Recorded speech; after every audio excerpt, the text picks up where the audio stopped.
गुरुर्ब्रह्मा गुरुर्विष्णुः गुरुर्देवो महेश्वरः गुरुः साक्षात् परं ब्रह्म तस्मै श्री गुरवे नमः। नमः शान्ताय दिव्याय सत्यधर्मस्वरूपिणे स्वानन्दामृततृप्ताय श्रीधराय नमो नमः।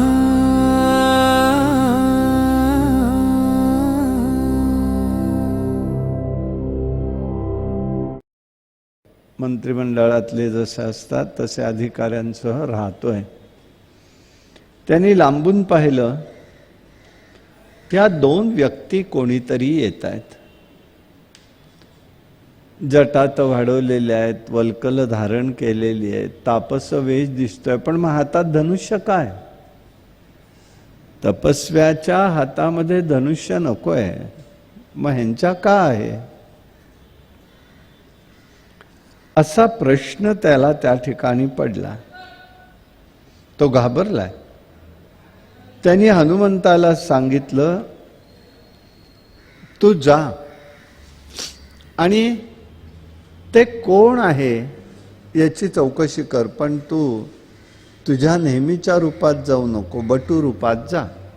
म्हणून बटू रूपामध्ये त्या ठिकाणी मारुतीराया येत आहेत।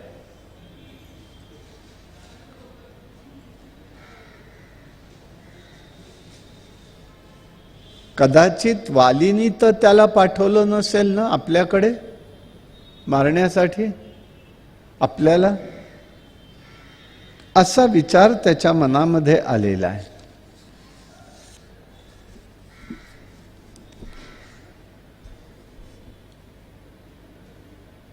ठीक आहे म्हणाला, मी जातो। असं म्हणून तो त्या ठिकाणी बटू वेश घेऊन मारुतीराया त्यांच्याकडे गेलेले।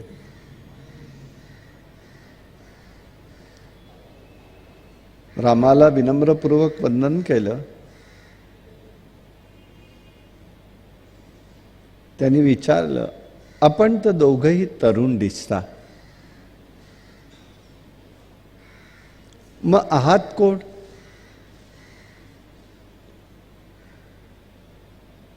शूर दिसताय, पराक्रमी दिसताय, बरं तापसवेश धारण केलाय आणि हातामध्ये धनुष्य घेऊन तुम्ही चाललेला आहात, तुम्ही नक्की कोण आहात?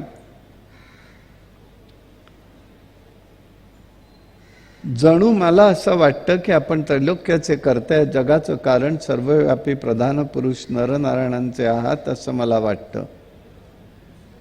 मायेने मनुष्याकार धारण करून तुम्ही सहज लीलेनी इथे फिरत आहात।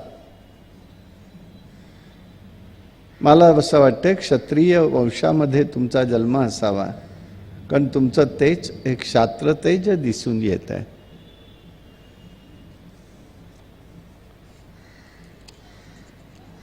राम लक्ष्मणाला म्हणालेला आहे, हा लक्ष्मण बटुरूप धारण करून आलाय तरी कोण? शब्दशास्त्रामध्ये तो निपुण दिसतोय, निष्णात आहे। कुठेही बोलण्यामध्ये अपशब्द, अहंता हे काहीही नाहीये।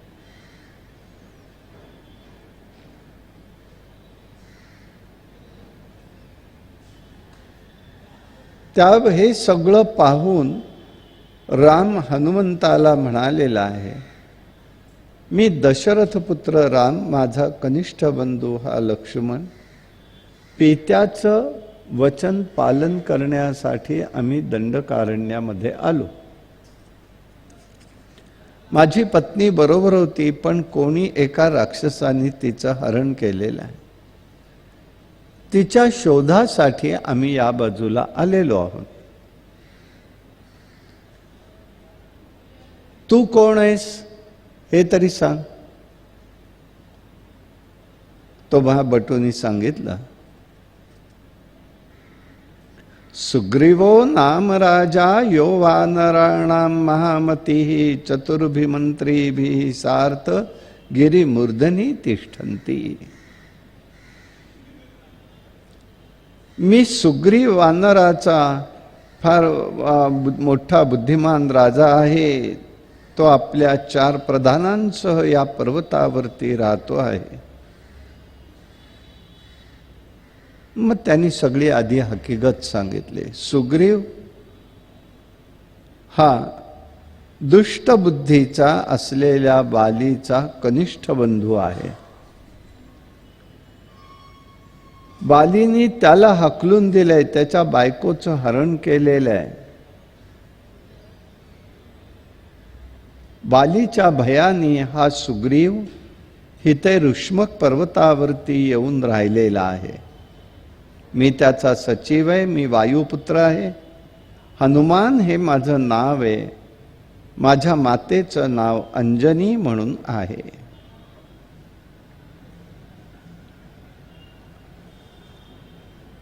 अंजनी ही शापित अप्सरा होती. केसरी नावाच्या वानराची पत्नी होती. शंकरांची तिने आराधना केली होती. त्या आराधनेचं फळ म्हणजे हा हनुमंत आहे. मूळ नाव मारुती आहे. मरुत वारा, वाऱ्यापासून त्याचं तिथे निर्मिती झाली. त्याच्या आली हकीकत त्यावेळेला बघूया आपण. शंकरांच्या वरानी हा वज्रदेही चिरंजीव परमप्रतापी पुत्र झालेला आहे. त्याचा जन्म चैत्र पौर्णिमेला अरुणोदय समी झालेला आहे.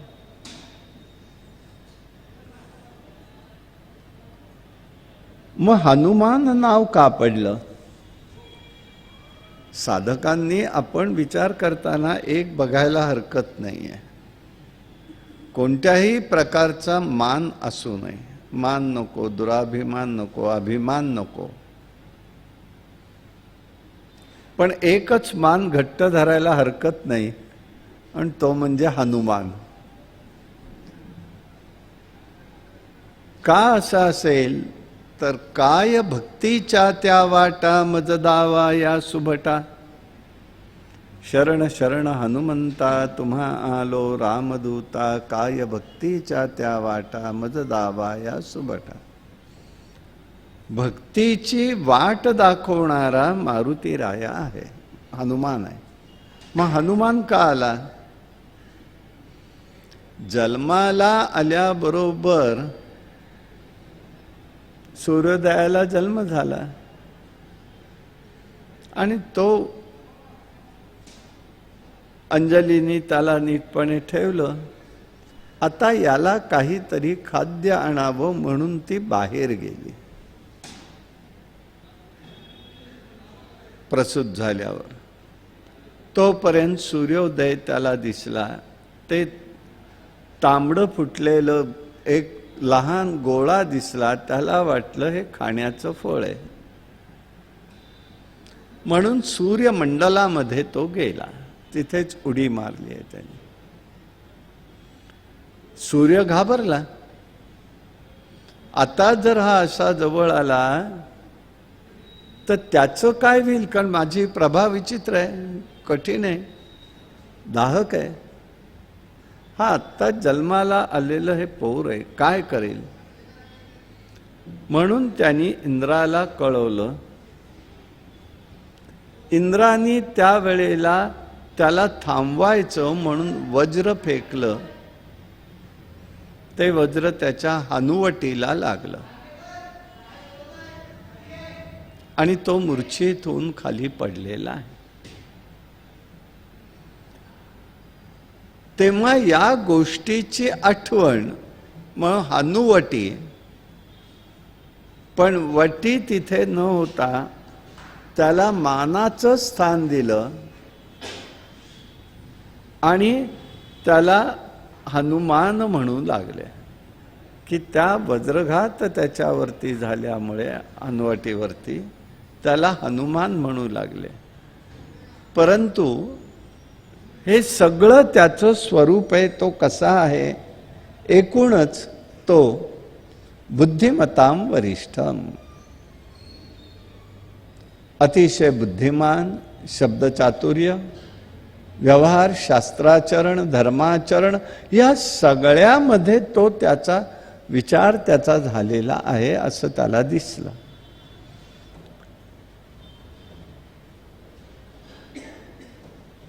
मग नक्की काय आहे हे त्याला कळावं म्हणून त्यांनी लगेच मूळ रूप आपलं प्रगट केलं वानराचं.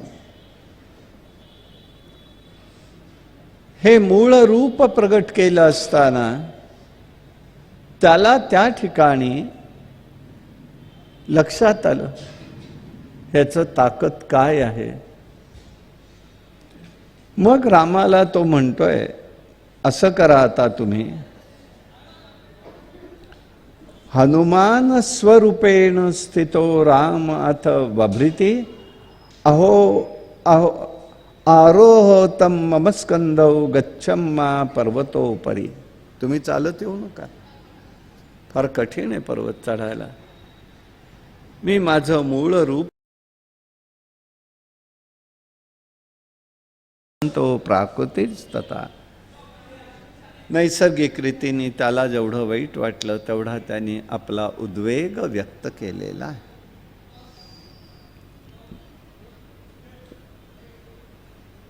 लक्ष्मणाने रामाचं सांत्वन केलं. आपण सुग्रीवाचं सहाय्य घेऊ आणि जानकीला लवकरच प्राप्त करून घेऊ. सुग्रीव म्हणाला, हा राक्षस दुसरा तिसरा कोणी नसून माझ्या माहितीप्रमाणे तो रावणच असणार आहे.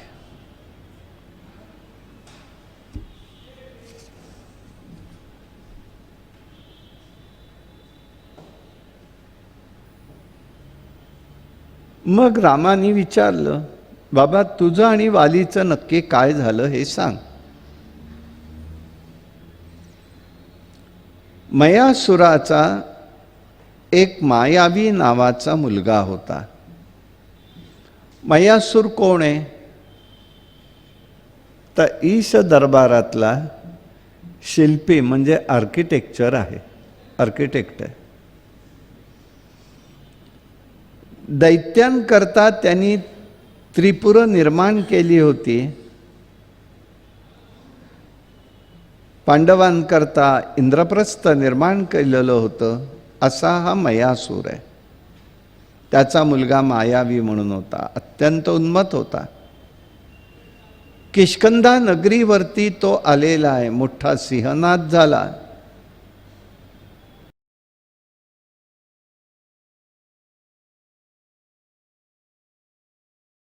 रक्त बाहेर यायला लागतं.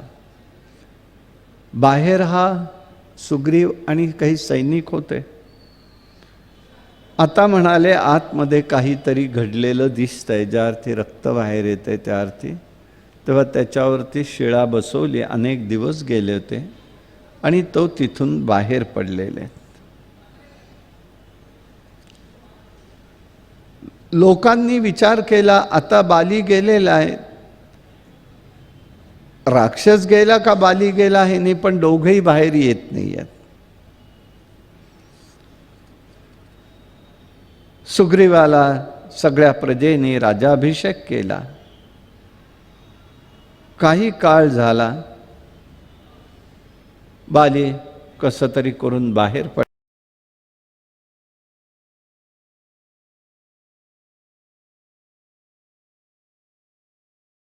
त्याला हे कळाल्याबरोबर तो सुग्रीवावरती चाल करून आला.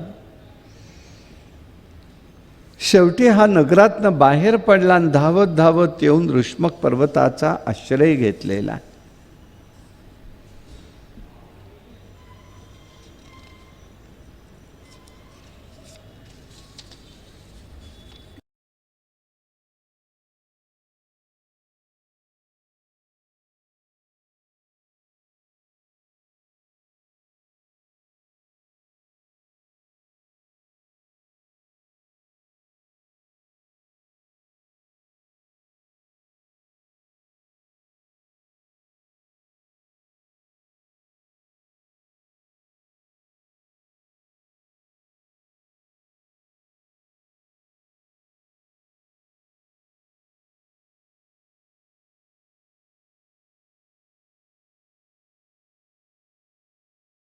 दैत्य आणि दानव एकाच कॅटेगरीचे, एकाच प्रकारातले, पण सत्व रज तम पुन्हा.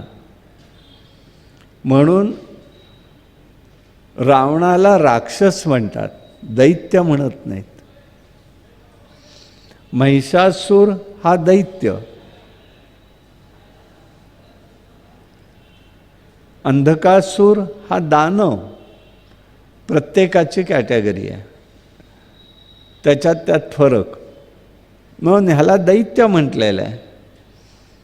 हा किष्किंधा नगरीवर आला असताना रात्रीच्याच वेळेला बालीला त्यांनी युद्धाला बोलवलं. दोघांच्यात युद्ध झालं. बालीने त्या दैत्याची शिंग धरली आणि जमिनीवर आपटलं. शरीराचा एक पाय आणि मस्तक पिळवटून तोडून टाकलं आणि ते मस्तक फेकलं. ते या ऋष्मक पर्वतावरती येऊन पडलं.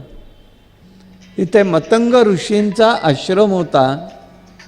मतंग ऋषींनी हे ओळखलेलं होतं. या पर्वतावरती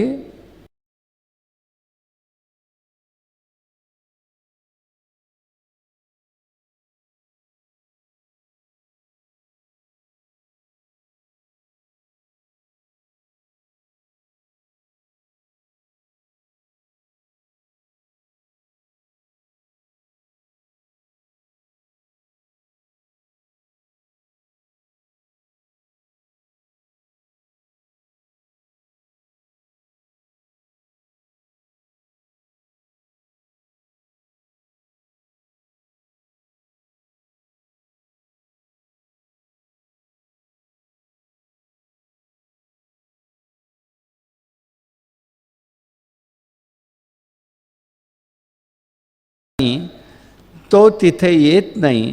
मी आणि माझे काही सेवक माझ्या बाजूचे, दुसऱ्या शब्दात सध्याच्या बोलायचं म्हणजे माझ्या पक्षातले, असे येऊन आम्ही इथे राहिलेलो आहोत.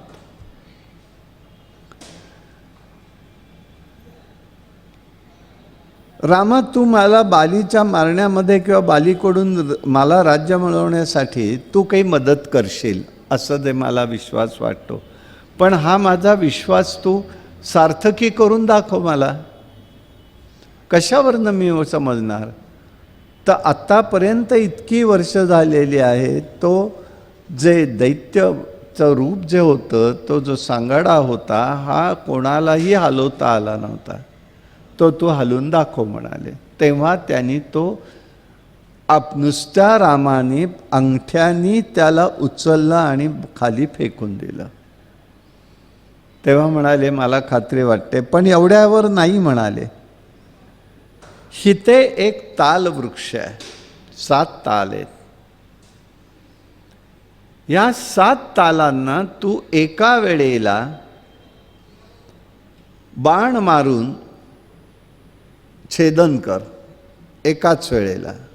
बरं, ते 7 ताल होते कसे? तर नागमोडी होते. रामाच्या लक्षात आलेले ते. आता हे करायचं कसं? रामाने गेलेले आहेत पुढे, शेवटच्या तालापाशी जरा गेले लांबवर. आपला उजवा पायाचा अंगठा त्यांनी त्याच्यावरती जमिनीवरती जोरात दाबला पहिल्यांदा. ते ताल सगळे एका रेष.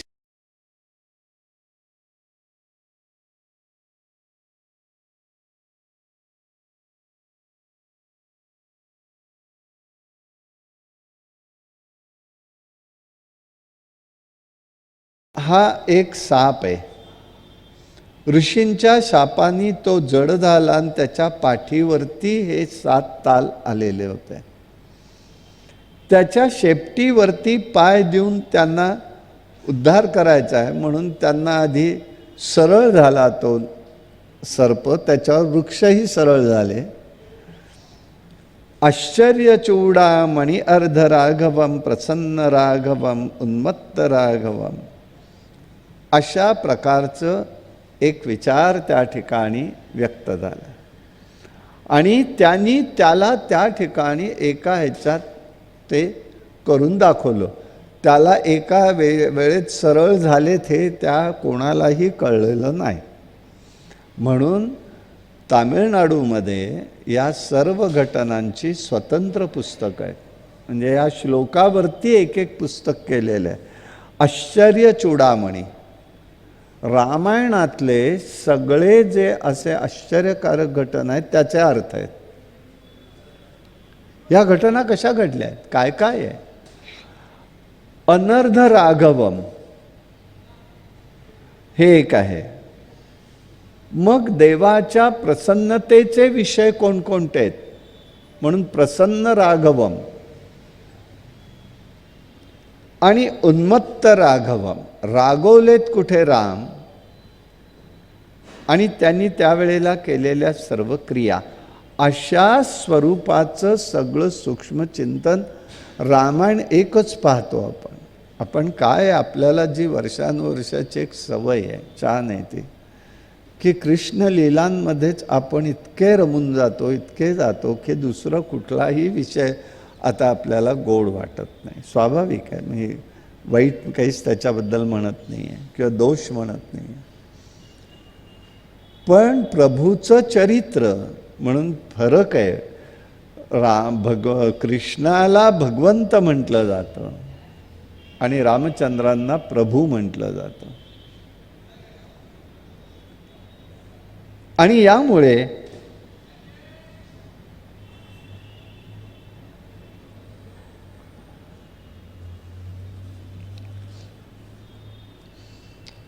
त्या अद्भुत रामायणामध्ये एक प्रसंग आलेला आहे, तो मी सहज जाताना सांगणार आहे. सीता एकदा फुलं काढण्यासाठी एका आश्रमामध्ये, त्या म्हणजे आश्रमात राहिली आणि तिथे एका बाजूला कुठे गेली.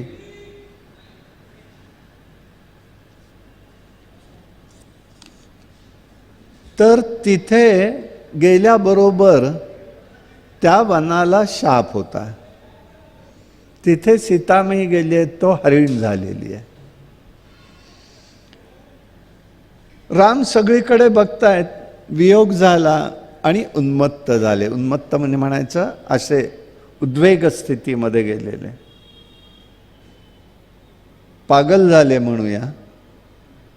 ऋषी समाधी अवस्थेत होते, त्यांनी ओळखलं. ते म्हणाले, अरे या वनाला शाप आहे, कशाला गेली सीतामाई तिथे. जी स्त्री तिथे जाईल तिच्यामध्ये परिवर्तन होईल.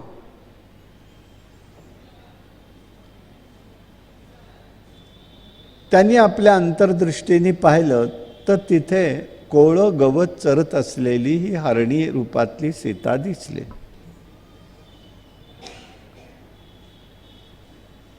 ते पुढे गेलेत ऋषी. त्या हरणीला त्यांनी शापमुक्त केलं आणि रामाच्या स्वाधीन केलं. म्हणून त्या ऋषींनी, म्हणजे शंकरांनी, तिथे एक फार छान शब्द वापरला आणि त्या शब्दावरनं मला ही गोष्ट सांगायची आहे तुम्हाला, पण मी आधी गोष्ट सांगितली. तो शब्द असा वापरला आहे, त्वां भजन्ति महात्मनः संसार निवृत्तिये त्वां प्राप्य मोक्ष सचिवम. मोक्ष सचिव रामाला म्हणतात, मोक्षाचा अधिकारी म्हणत नाहीयेत, मोक्ष सचिव आहे. राम कसा आहे, मंत्र्यांचा सचिव आपल्याला माहिती आहे, पण राम कोण आहे तर मोक्षाचा सचिव आहे. हा शब्द त्यांनी काढला. मग मोक्षाचा सचिव का आहे तर हिते घडलेली घटना, म्हणजे किती शंकर पार्वतीला सांगताना बारीक सारीक गोष्टींची नोंद त्यांनी केलेली आहे आणि त्याचे शब्दप्रयोग वापरलेत. मोक्ष, अन्यथा कुठेही मोक्ष सचिव असा रामाला शब्द नाही आहे. अशा प्रकाराने त्यांनी त्यांना दाखवून दिलं आणि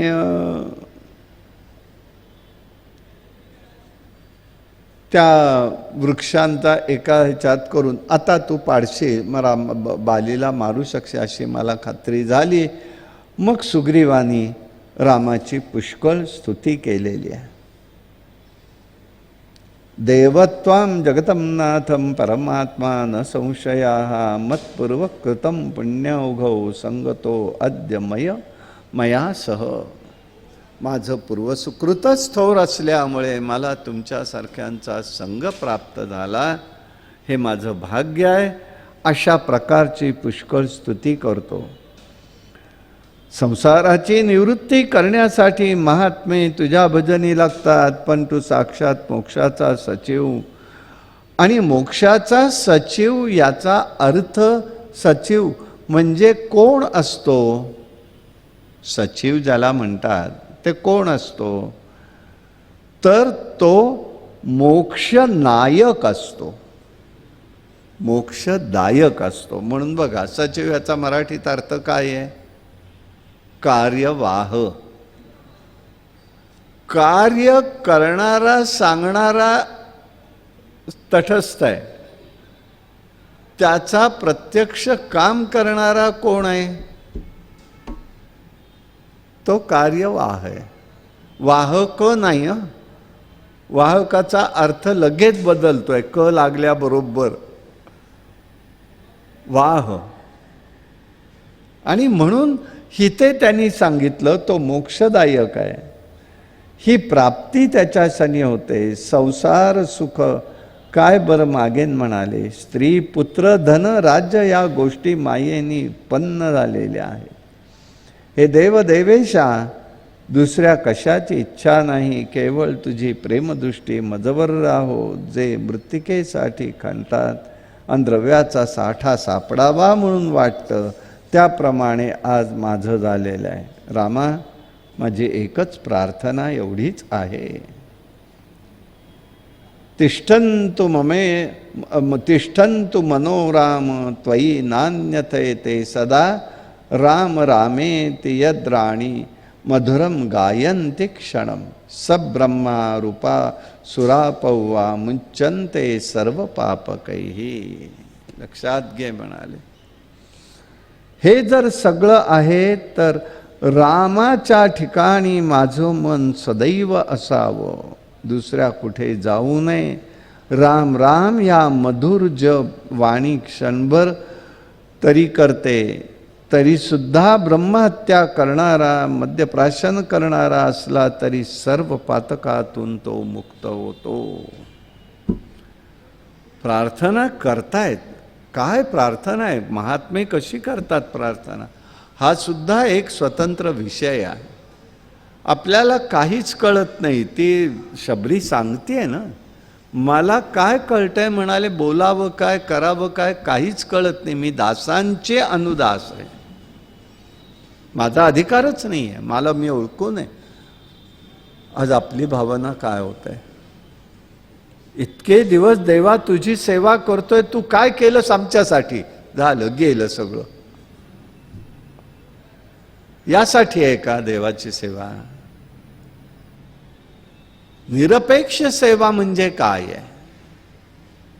निर्गुण निराकार असलेल्या परमात्म्याच्या ठिकाणी आपण तादात्म्य व्हायचं आहे.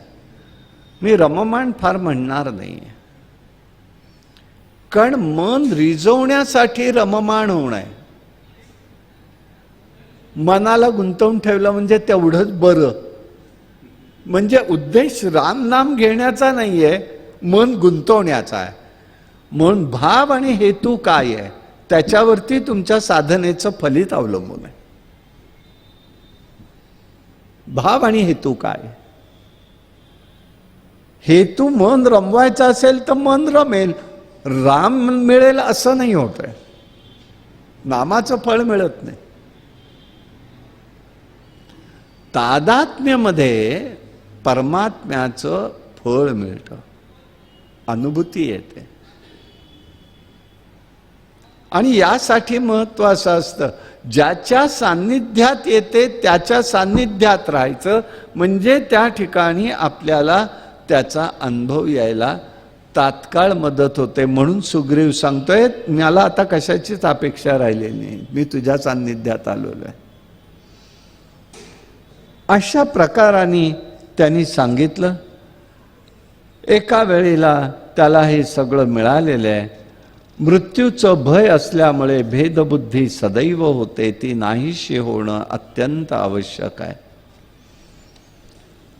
पहिल्याच वेळेला राम म्हणाले, मी पहिल्यांदा तुला तुझं राज्य देवतो, कारण ते दिल्याशिवाय पुढे मदत मिळणार नाहीये.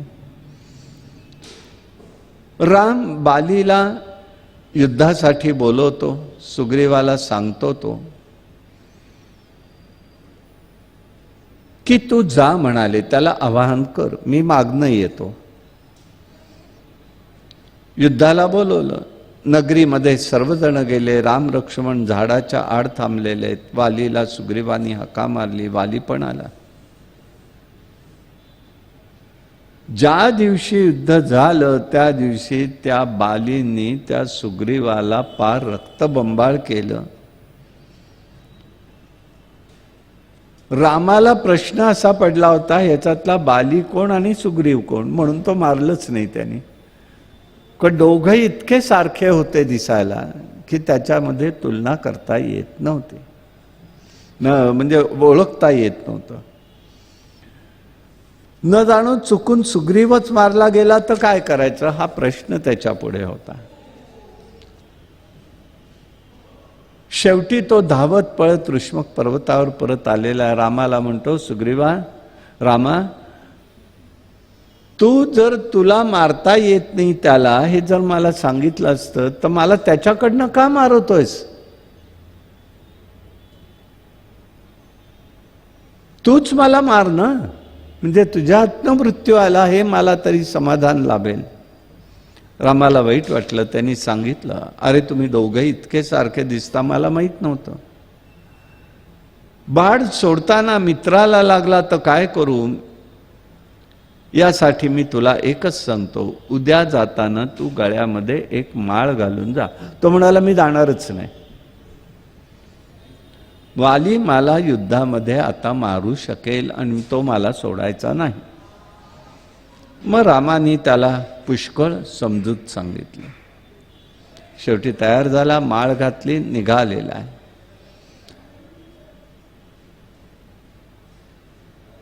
बालीची पत्नी तारा आहे, तिने त्यावेळेला ऐकून त्याचा आवाज पाहिला.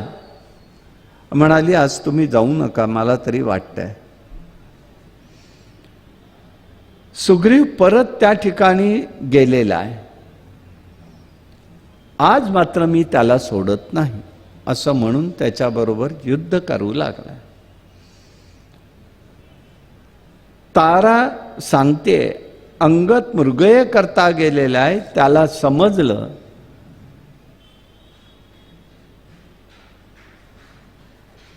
तर त्याला वाईट वाटेल, तो साह्याला तुमच्या येईल, तुम्ही आत्ता जाऊ नका. मला असं कानावर आलंय, दशरथपुत्र राम, सीता, लक्ष्मण वनामध्ये आहेत. राक्षसांनी सीतेचा अपहार केलेला आहे. सुग्रीवाला सहाय्य करायचं, सुग्रीवानी सहाय्य करायचं त्याला ठरवलेलं आहे. म्हणून तुम्हाला मी आत्ताच सांगते की तुम्ही या ठिकाणी त्याच्याशी वैर करू नका. रामाला शरण जावं, कुळाचं रक्षण होईल, अशा प्रकारचा विचार तिने सांगितला. राम मला काहीच करू शकणार नाही, कारण रामाचं मी काहीच दोष पत्करलेलं नाही.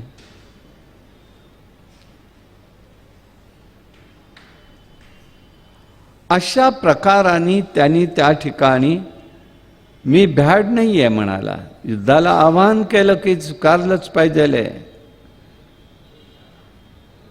एवढं बोलून सुग्रीव बाली हा सुग्रीवास समोर गेलेला आहे. लत्ता प्रहर केला. सुग्रीव गळ्यामध्ये माळ घालून आलेला आहे. वृक्षाच्या आड उभं राहून रामाने बालीला बाण सोडला आणि तो बाण बालीला लागल्याबरोबर तो पडलेला आहे. त्याची शुद्ध हरपते. राम जवळ गेला. कोदंडधारी रामराया त्याला समोर दिसलेला आहे. दिव्य भुजा आहेत, सुंदर रूप आहे. रामाला बाली म्हणतोय, रामा, मी तुझा काय अपराध केला म्हणून तू बाण मारलास मला? कोणत्या राजधर्माचं तू पालन केलंस? तुझी पत्नी जर राक्षसांनी पळवली आहे तर मी सहज लीला या आणून दिली असते, कारण राक्षसांचा राजा हा रावण आहे. रावणाला म्हणाले मी 6 महिने माझ्या मांडीखाली दाबून ठेवलेला होता संध्यावंदन होईपर्यंत, तेव्हा मला काही जड नव्हतं. कोणता राजधर्म पाळला? धर्मनिष्ठ स्वतःला म्हणवतोयस, आणि या वानराचा राजाचा तुला वध करून काय मिळालं म्हणाले. धर्मनिष्ठ शब्द ऐकल्याबरोबर राम बोलू लागले, तू बोललाच बरं झालं, मी धर्माचा रक्षक आहे म्हणाले. अधर्माचं आचरण करणाऱ्यांचा वध करून सद्धर्माचं पालन मी करत असतो.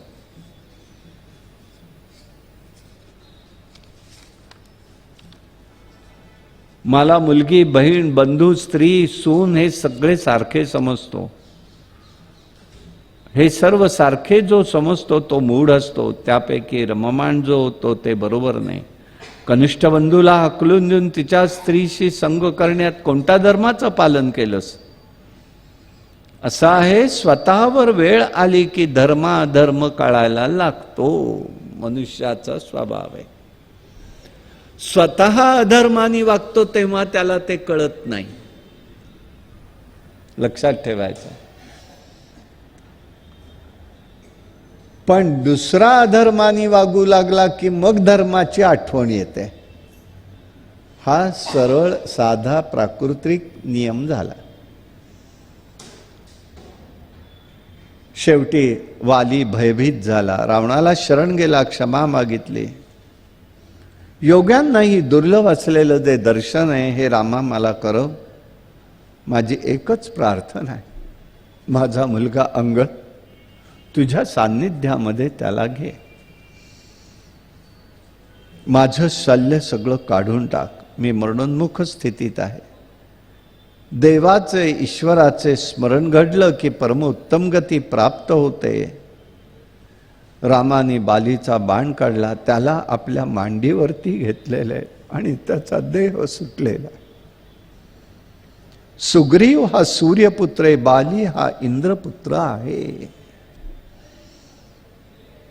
म्हणून त्याला मृत्यू असा तसा होऊन दिला नाही. परत रामानी समानता केली आहे. रामानी सूर्यपुत्राची मैत्री केली. इंद्रपुत्राचा म्हणजे कृष्ण अवतारात इंद्रपुत्र अर्जुन याची मैत्री केली. ही समानता देवाची आहे.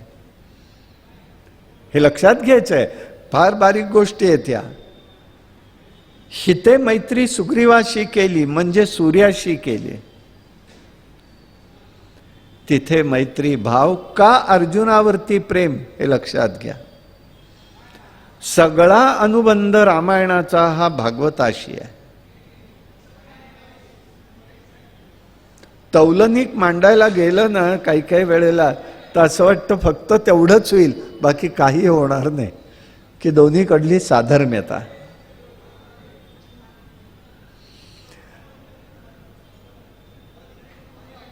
अशा प्रकाराने पण सूर्यपुत्र इकडे आत्ता वध केला इंद्रपुत्राचा, तिकडे म्हणजे सूर्यपुत्राकडनंच म्हणजे अर्जुनाकडनंच इंद्रपुत्राकडनंच कर्णाचा वध. कोणतोही सूर्यपुत्र आहे. असा जो भाग आहे तो अत्यंत आपल्याला या व्यक्तिमत्वांच्या जवळ घेऊन जात असतो. बालीवध झाला, सुग्रीवाचं निमित्त झालं. रावण बालीपेक्षा बलवान होता. कार्तवीर्यही बलवान होता. कार्तवीर्याने सुद्धा 6 महिने रावणाला तुरुंगात ठेवलं होतं. परशुरामांनी सोडवलं, परंतु वालीने त्याला परतत्व प्राप्त करून दिलं.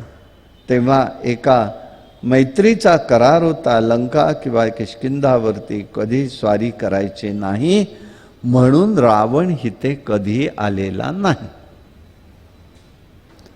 कार्तवीर्याच्या नगरीकडे गेला नाही. पौलस्य ऋषींनी जाऊन मुलाला सोडवून आणले कार्तवीर्याला कडून.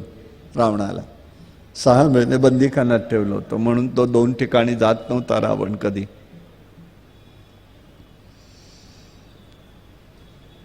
तेव्हा होणाऱ्या युद्धामध्ये बालीने रावणाला सहाय्य करण्यासाठी त्याचा वधही झाला. रामबाणाने बुद्धीमध्ये परिवर्तन घडलं. बालीला जो बाण लागला तो रामबाण आहे. त्या बाणाने बुद्धीत परिवर्तन घडलं. धर्म काय अधर्म काय हे कळू लागलं. एका हाताने बाण मारला तर दुसऱ्या हाताने जखमेला स्पर्श केला. अनन्य प्राप्तम पदम परमहंस गुणै दुरेशा. एकाच हाताने बाण आहे, एका हाताने तो काढलाय, त्याची वेदना नष्ट केली, पण त्याला पहिलं तीर गाठून दिला. हे त्याच्या पाठीमागचं वैशिष्ट्य आहे. अशा प्रकाराने तारेलाही हे वृत्त कळतं. वानर भयभीत झाले, शोक करते. तारा म्हणाली, आता मी सहगमन करते. सुग्रीवाला म्हणाली, रुमेसह तू राज्य उपभोग घे.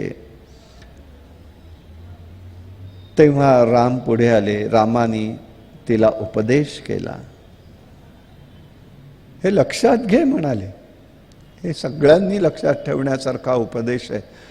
तारेचा उपदेश म्हणजे एका स्त्रीला उपदेश आहे, स्त्री समाजाला उपदेश आहे. हे तारे, पती हा काही शोकाचा विषय नाही. रामांचं सांगणं आहे, पती हा शोकाचा विषय नाही. हा देह हा तुझा पती का जीव तुझा पती, याचा विचार कर. जडदेह हा पंचमहाभूतांनी बनलेला असून त्वचा मांस रक्त आणि अस्थियुक्त आहे. हा देह काल कर्म आणि गुण यांनी बद्ध आहे. आता जीव माझा पती म्हणशील तर जीव निर्विकारी आहे. जीवा जन्मानी जन्मत नाही, मृत्यूनी मरत नाही. मग तू याला कशा आधाराने म्हणतेस? तो येतही नाही, जातही नाही. जीव स्त्री पुरुष नाही, तो सर्वव्यापी अद्वितीय एकमेव अद्वितीय आहे.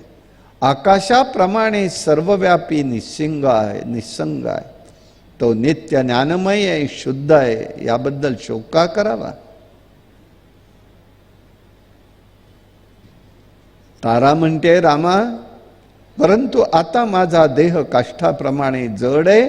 आत्मा हा नित्य चैतन्य रूप आहे. मग सुखदुःख आधी संबंध कोणाचा आहे हे मला सांगा. राम म्हणाले, जोपर्यंत देह इंद्रिय यांचा संबंध मला वाटत असतो तोपर्यंत विचारी जीवाला संसार लागलेला असतो. संसार हा भ्रमरूप मिथ्या आहे. तो ज्ञानाने अभ्यासाने आपोआप गळून गेला पाहिजे. स्वप्नाप्रमाणे स्वप्न जसं खरं वाटतं, स्वप्नात जसं सगळं खरं वाटतं, जागृतीत नष्ट होतं, तसं स्वप्न हे जागृत स्थिती आहे. हे ईश्वरावरती प्रीती केले तरच त्याचं स्वरूप समजू शकतं. यासाठी स्वरूपाचं ज्ञान होणं गरजेचं आहे. सद्गुरु प्रसादाने आत्मा हा देह इंद्रिय मन प्राण अहंकार यात भिन्न असून शाश्वत आनंद स्वरूप द्वैतरहित आहे हे अनुभवाचं ज्ञान प्राप्त होतं. हे ज्ञान मुक्तीला कारण होतं. या बुद्धीला जीवाला कर्मबंधाचा स्पर्श होत नाही, तो निर्लेप होत असतो.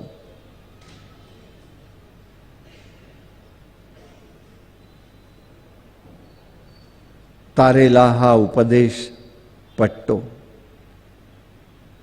ती रामाच्या विचारामध्ये राहिली. सहगमनापासून परावृत्त केलेलं आहे. हे लक्षात घ्यायचंय. आपल्याकडे ही परंपरा तशी नव्हती. जो मध्ये काळ विपरीत यवनांचा आक्रमणांचा वगैरे जेव्हा झाला आणि अत्याचार जेव्हा होऊ लागले समाजाकडनं स्त्रियांवरती आणि प्रबलता नष्ट झाली, दुबळेपण आलं, त्या क्षणाला या गोष्टी सुरू झालेल्या आहेत. रामाने सांगितलेलं नाही. रामाने कुठेही सांगितलं नाही. तिला रामाचा मंत्र दिलाय तिला आणि ती त्याच्यामध्ये तादात्म्य राहिलेली आहे. सुग्रीवाला बालीचा अंतविधी करण्याला सांगितलं. सुग्रीवाला राज्याभिषेक केला. राम तेथे परत गेले नाहीत, कारण 14 वर्ष मी नगरीमध्ये प्रवेश करणार नाही हा निर्णय केलेला होता. म्हणून राम त्याच्या राज्याभिषेकाला नाहीये. राम लक्ष्मण एका गुफेत होते. तिथे राज्यकारभार सुग्रीव करीत होता.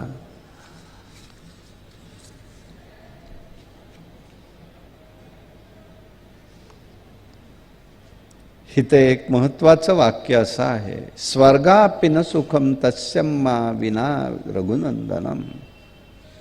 बाली स्वर्गात गेला तर गेला तो स्वर्गात जाईल, पण माझ्याशिवाय त्याला स्वर्गात सुख वाटणार नाही. तेव्हा काय करावं मी, हा प्रश्न जेव्हा ही म्हणते तेव्हा तारा म्हणते, पत्नी म्हणते, तेव्हा पत्नीला सांगितलंय पत्नीदानम फलम भवेत. आता एकच काम कर, मनानी पतीचं तू दान दे. पत्नीदानम फलम भवेत. मला 2 गोष्टींची प्रकर्षाने आठवण होते. एक गोष्ट अशी, भागवतामध्ये एक संदर्भ आलेला आहे, म्हणजे विष्णू पुराण वगैरे असेल, पण कृष्ण चरित्रात असं धरू आपण, की नारदांना सत्यभामा विचारते, अधिक मास आहे तर मी दान कोणाचं करू, कशाचं करू. तेव्हा देव म्हणतात आवडत्या वस्तूचं करायचं. मग या विश्वात तुझी आवडती वस्तू कोण आहे? कृष्ण आहे. कृष्णाचं दान कर म्हणून सांगतात. तो शब्द मला इथे आवडला, पत्नीदानम फलम भवेत. पत्नीने दान पतीचं करायचं. आता हिते अर्थ काय आहे, हिते म्हणायचंय काय आहे, म्हणजे मला मुक्ती आहे, तर तिथे अर्थ खरा असा आहे, दान द्यायचं म्हणजे आसक्ती ठेवायची नाही, त्याला बंधन होतं. दानामध्ये आसक्ती शिल्लक राहिली तर ते दान दान ठरत नाही. मी हे दिलं, मी हे पाहिलं, मी हे केलं आणि मी हा त्यातनं सुटत नाही. यासाठी अगदी घडलेला प्रसंग सांगतो. इथे येणाऱ्या होत्या आपल्याकडे सरस्वती गोखले म्हणून होत्या. पुष्कळ 98-99 वर्षाच्या त्या गेल्या. 95 वर्ष म्हणजे 12 वर्ष त्या भागवत ऐकायला यायच्या. त्या खांबाशी टेकून बसायच्या आणि जे काही सांगेन ते लिहायच्या, फक्त लिहिणं, लक्ष देऊन आणि लक्षपूर्वक. म्हणजे प्रारंभीच्या एकदा काळामध्ये मी राजा परीक्षिताचा सर्पदंश झाला हे सांगायला विसरलो. मी सांगतो ना, त्यावेळेला काय होती परिस्थिती माहिती नाही, पण झालं. काही शब्द बोलल्या नाहीत, सगळेजण गेले. अशा तिकडनं इकडे आल्या आणि मग मला म्हणाल्या, आज जरा फारच तुम्ही भावूक झालात. मला आधी कळे ना. म्हणे नाही, राजा परीक्षिताला हो सर्पदोष झाला हे सांगायला विसरलं. अरे बापरे म्हटलं, असं झालं. मग म्हटलं तुम्ही लिहित होतात का ऐकत होतात? म्हणे माझं दोन्हीही चालू असतं, कानही चालू आहे आणि डोकंही चालू आहे. एवढं महत्वाचं नाही, मी त्याला नाही महत्व देत, म्हणजे सांगण्याचा उद्देश सांगितला. त्यावेळेला राजीव गांधींनी विधवा पेन्शन सुरू केल्या, फॅमिली पेन्शन. त्यांचे मिस्टर कोर्टात होते वाटतं आणि जाऊन जवळजवळ 50 वर्ष, म्हणजे 50 वर्ष झाली होती. 50 नुसते नाही तर 50 वर्ष झाली होती.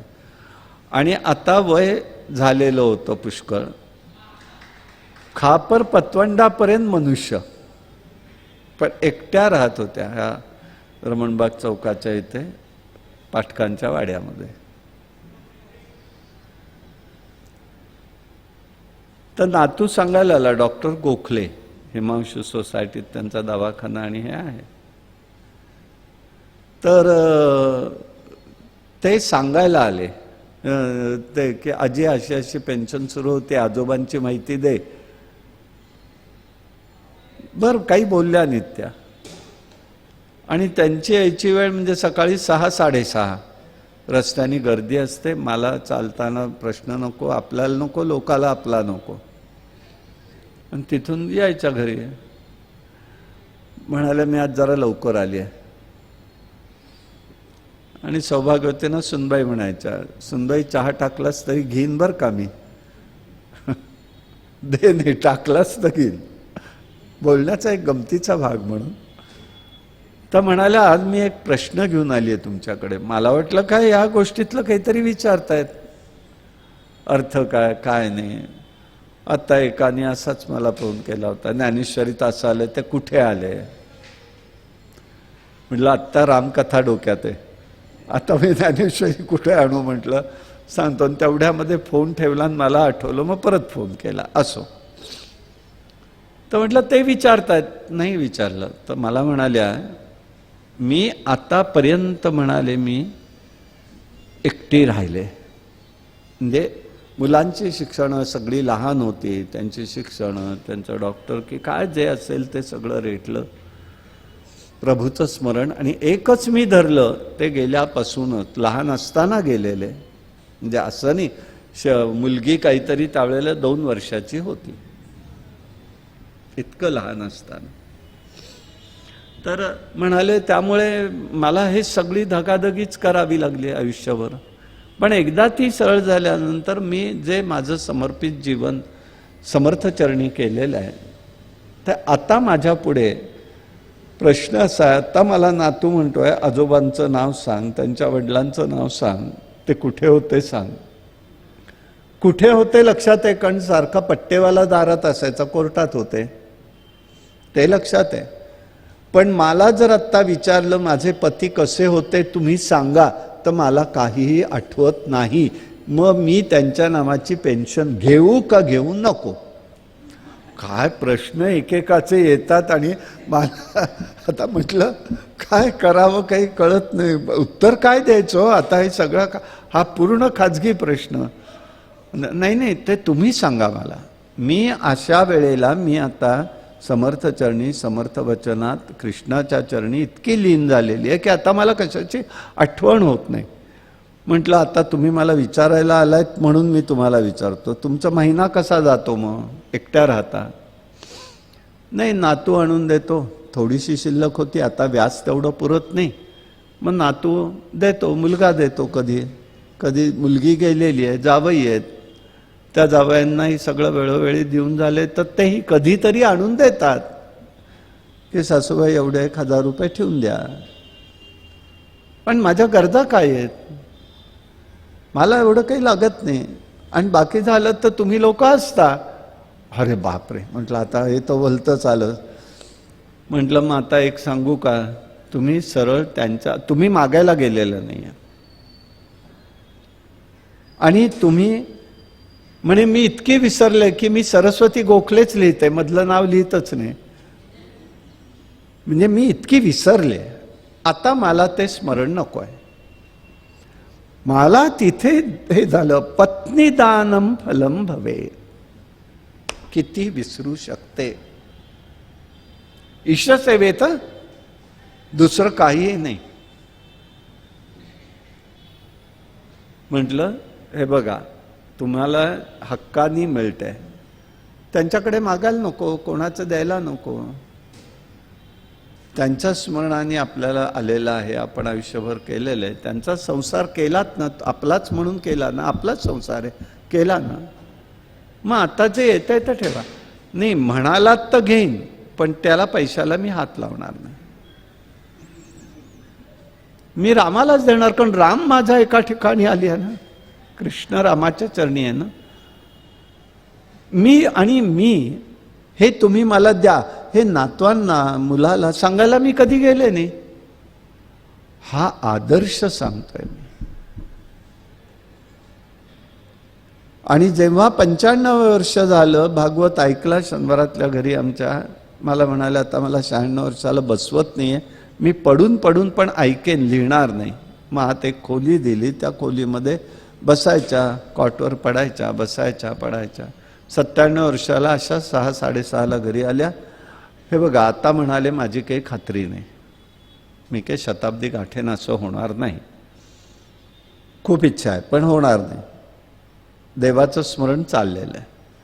तर म्हणाल्या ह्या सगळ्या आत्तापर्यंत लिहिलेल्या वह्या आहेत त्या मी तुमच्याचकडे देते.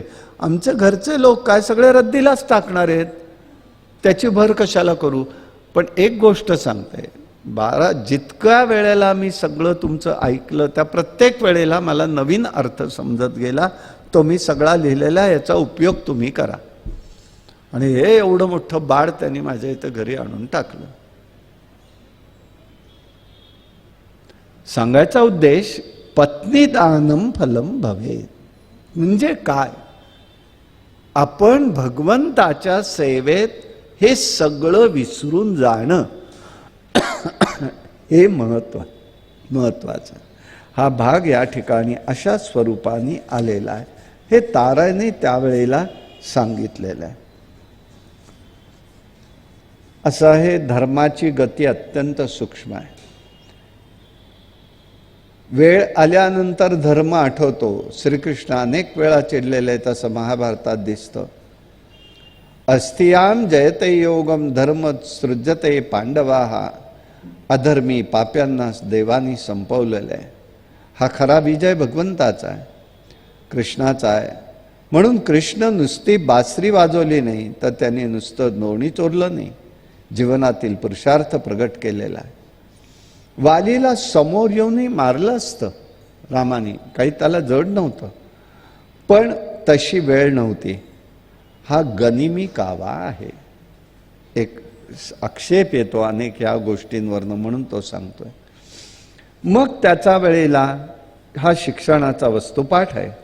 शिवाजी राजे सुद्धा खरे पाहिलं तर रामकृष्णांचे शिष्य म्हणायला हरकत नाही. अफजल खानाच्या वेळेला हा गनिमी कावा केला नसता तर आज महाराष्ट्र दिसला असता का, ही मला आपली त्या ठिकाणी तुलना यथार्थ वाटते. हे लक्षात ठेवायचं. भारतीय तत्व संस्कारात मानवी जीवन आहे. मानवी जीवन एक यज्ञ आहे. जीवनाची पूर्णाहुती हा अग्निसंस्कार आहे. हा विधी एक सोहळा आहे. तो मोठ्या आदराने संस्कारांनी करायचा आहे. आणि म्हणून तिथे आपल्याकडे सन्मान आहे. लक्षात ठेवा, पाठवणी सुद्धा अंत्येष्टी संस्कार म्हणजे काय आहे. अंत्येष्टी संस्कार हा सुद्धा एक सन्मानाचा विषय आहे. हे लक्षात घ्या. सन्मानाने आपण पाठवत असतो. जगण्यात गौरव असावा, मरण्यात मांगल्य असावं. समर्थ धन्य धन्य हा नरदेह तेथे अपूर्वता पाहे. याला अंत इष्टी कर्म म्हणतात. अंत्येष्टी असा शब्द असला तरी शब्द असा अंत्य इष्ट कर्म. अंत्य झालेला आहे त्याचं इष्टकर्म करायचं आहे. आणि म्हणून तीर्थयात्रा असते. प्रेत यात्रा म्हणतात. का बरं तिथे यात्रा? तीर्थयात्रा आहे, रथयात्रा आहे, म्हणजे भगवंताच्याच आहेत ना. मग तसं इथे सुद्धा यात्राच आहे ती. आणि म्हणून ह्या जीव त्या ठिकाणी बघला. यासाठी समर्थांचा एक वचन लक्षात वारंवार ठेवण्यासारखं आहे. सुखात आणि दुःखात या वचनाचा जर तुम्ही सतत अवगाहन केलं, हे कोणी आठवण म्हणून नको सांगायला, मी परत परत सांगतो स्वतःच्या उद्धारासाठी. विवेके क्रिया आपुली पालटावी. संपलं. विवेकाने आपल्या क्रियेत आपल्या गोष्टीत बदल घडले पाहिजेल. ऊर्ध्वगामी असतात ते बदल. आम्ही परिवर्तन शब्द वापरतो. परिवर्तन म्हणजे बदल असला तरी वर्तन हा शब्द त्यात आहे, हे लक्षात घ्या. वर्तन आम्ही विसरतो. भाषणबाजीला उत्तम आहे शब्द. पण इतका नाही आहे. म्हणून समर्थांचं एक वचन अतिशय श्रेष्ठ आहे. सगळंच आहे पण मी त्यातल्या त्यात वेध घेतोय तो विवेके क्रिया आपुली पालटावी. असं ज्याचं स्वरूप आहे ते सगळं हे स्वरूप आपल्याला जाणता येतं, पाहता येतं आणि म्हणूनच हे स्वरूप आपण समजू शकतो.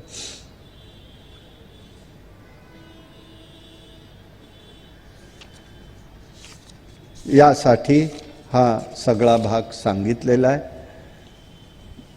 प्रभूंनी मग त्याच्या पुढे क्रियायोग सांगितलेला आहे. त्यामध्ये बंधू म्हणून उपदेश केला नाही तर भक्त म्हणून उपदेश केलेला आहे.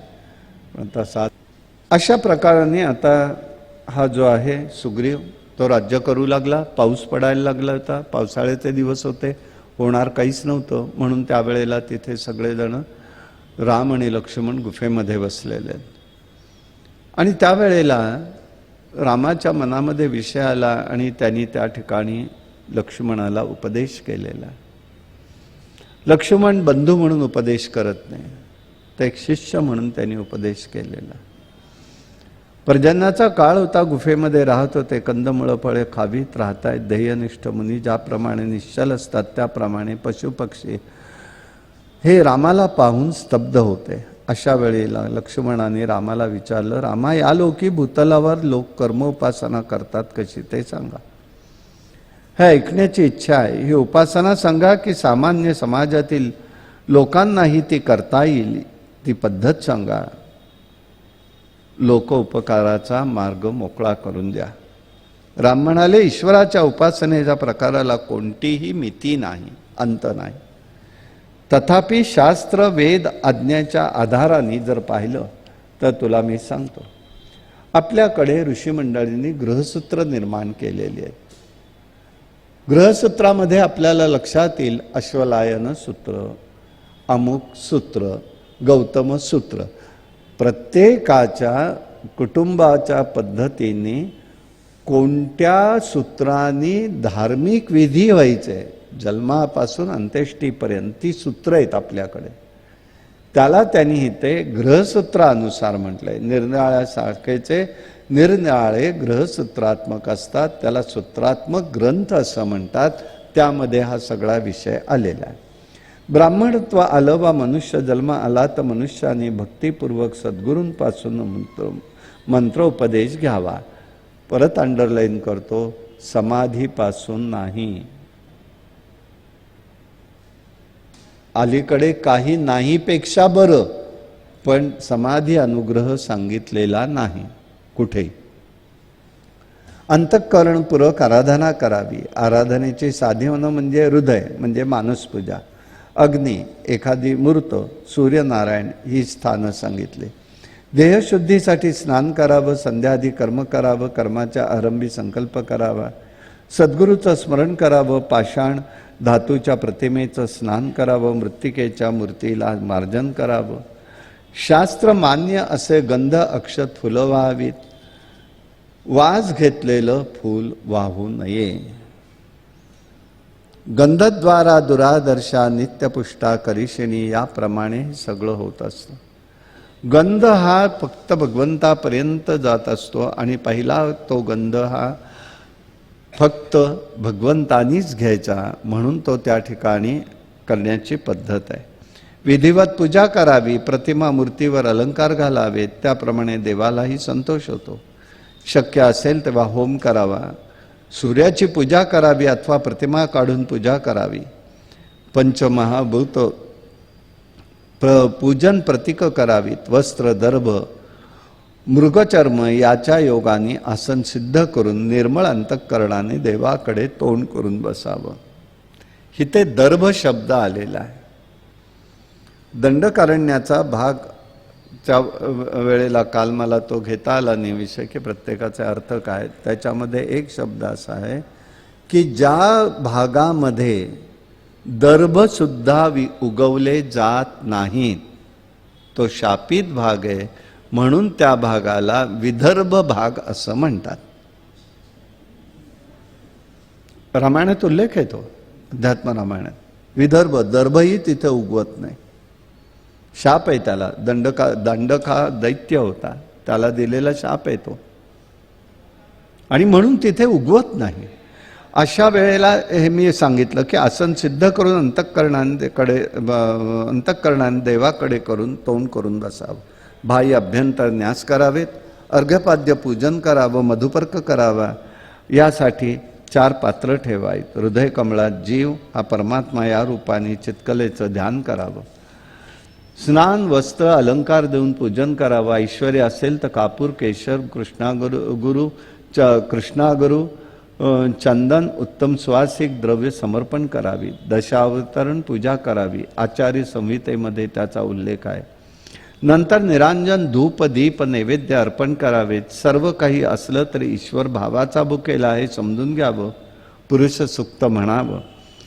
हवन करावं. मौन धरून पूजा करावी. भूमीवर साष्टांग नमस्कार करावा. घोर संसारापासून माझं रक्षण करा असं म्हणून नमस्कार करावा. असं हे पूजन करतात ते सारूप्य प्राप्त होतं. हा पूजाविधी परमगुप्त आणि अत्यंत पवित्र आहे. हा मी तुला सांगतो. जे जे दिवसभर कर्म करतील त्याच्यात रूप माझं पाहावं. हाही उपासनेचा मार्ग आहे. सर्व कर्म अंतिम ब्रह्मार्पण करावं. फलदाता घेणारा देणारा तोच आहे ही धारणा असावी. कर्म उपासना करताना समन्वय पद्धतीचा विचार असणं आवश्यक आहे. बुद्धीचा विकास होऊ शकतो. ज्ञानाला आणि बुद्धीला विकासाची साधनं म्हणजे कर्म आहेत. व्यक्तिगत कर्म उपासनेत व्यक्ती विकास होतो, तर सामूहिक कर्म उपासनेत सामूहिक विकास घडतो. ईशशक्ती विशेष रूपाने आविष्कृत होते. नाममंत्राने अखंड अविरत भगवंताचं भजन घडतं हा उद्देश आहे. बाह्य विषय सगळे विसरून जाणं हा अंतिम समाधान आहे.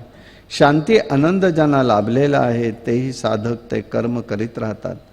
तो आनंद जी शांती टिकावी लागते म्हणून विषय विसरून जाणं हे सत्कर्म म्हटलं जातं. ज्ञानदेव म्हणतात येथे उत्पत्ती आघवी विसरीजे. हे निर्विशेष समाधान आहे. देव येतात परित्राणाय साधूनां विनाशाय च दुष्कृताम हे त्यांनी प्रत्यक्ष करून दाखवलं. प्रत्येक युगात दुष्ट लोक आहेतच, पण त्याचा नारा कशाला करायचा आहे? धर्मरक्षण करतायत ना परमात्मा. म्हणून ज्ञानदेव म्हणतात दुरितांचे तिमिर जाओ, जे खळांची व्यंकटी सांडो, दुष्टबुद्धीचा नाश हो, उदय होऊनी प्रकाश हे म्हटलेलं आहे. करी वास हृदयी पाहे गुंतलो नेनता, असो तुम्हा माझी चिंता. आयुधांचा नाश म्हणजे दुष्टवृत्ती, असुरांचा नाश म्हणजे दुष्टवृत्तीचा नाश आहे. धर्माचं रक्षण कसं आहे तर ईश्वर निष्ठांची मांदियाळी निर्माण करायची आहे. हे भगवंताचं कार्य आहे. भगवत भक्त एकत्र आणायचे आहेत. या ईश्वरी शक्तीचा आविष्कार आहे. ईश्वर स्वरूपाचं ज्ञान होण्यासाठी ज्ञानाचं ज्ञान कर्म उपासना आहे. सर्वांच्या हृदयात हा ईश्वर आविर्भाव असतो. तो उत्सव जयंत्या पुण्यतिथीच्या निमित्ताने जागृत होतो आणि हे कर्म उपासनेचं फळ आहे. ज्ञानोपासनेत कर्म उपासनेत प्रतिबंध असू नये म्हणून सतत कर्म उपासने ईश्वर सान्निध्य प्राप्त करून घेणं ही एक उपासना आहे. ईश्वर सर्वभूतानां हृदयश्च अर्जुन तिष्ठति भ्रमयन्ते सर्वभूतानि यंत्र रूढानी मायायाम. ईश्वर कृपेने हृदयात ईशशक्ती जागृत ठेवली पाहिजे म्हणजेच त्याची अनुभूती येते. किष्किंधा याचं एक स्वरूप आहे. किम किश धा म्हणून दिव्य स्वरूपाचं हे सूत्र आहे. ऋग्वेदात नासदीय सूत्राची अवस्था आहे. अंग द म्हणून आहे. अंग आणि द हे वायुतत्व आहे, प्रकृती स्वरूप देणारे, आणि अंग हे वायुतत्व प्रगट करणारं आहे. यामुळे त्याला अंगद असं म्हटलं आणि त्या अंगदानी रामाची शिष्य म्हणून तो प्रसिद्ध पावला. अशा प्रकारचं एक चिंतन आपल्याला रामाने त्यावेळेला व्यक्त केलेलं आहे. अशा प्रकाराने हे स्वरूप पाहिलं. तोपर्यंत आता लक्ष्मणाला राग आलेला आहे की रामाने शब्द दिल्याप्रमाणे तुला राज्याभिषेक केला, पण तू मात्र सीतामाईंच्या शोधासाठी काहीच प्रयत्न करत नाही. तो आपला राज्य दरबारामध्ये मशगूल झालेला आहे. तर राम म्हणतात असू देत रे, आपला भोग आहे, आपल्याला निस्तरला पाहिजे आणि शांतपणे बघूया पुढे. नको म्हणाले. त्या दिवशी रागवून तो दरबारामध्ये गेलेला आहे, त्याची निर्वत्सना करतो आहे. आणि मग सुग्रीव सावध झाला. आता त्यांनी चारही दिशेला आपले सैनिक पाठवलेत आणि सीतेचा शोध घेण्यासाठी त्यांनी प्रयत्न केलेला आहे. अशा प्रकारचा हा भाग आहे. किष्किंधाकांड पुष्कळ मोठा आहे. आपण उद्याला परत त्याचा विचार करू. कायेन वाचा मनसेंद्रिय वा बुद्ध्यात्मना मा प्रकृती स्वभाव करोमि यद्यं सकलं परस्मै नारायणायते समर्पयामि. हरि ओम तत्सत. विठ्ठल विठ्ठल विठ्ठल विठ्ठल विठ्ठल विठ्ठल विठ्ठल विठ्ठल. कुंडली कवरदा हरि विठ्ठल. श्री ज्ञानदेव तुकाराम महाराज के जय. अवधूत चिंतन श्री गुरुदेव दत्त. भगवान गोपाल कृष्ण महाराज के जय. भगवान श्रीधर स्वामी महाराज के जय. प्रभु रामचंद्र महाराज के जय. जय जय रघुवीर समर्थ. हरि ओम.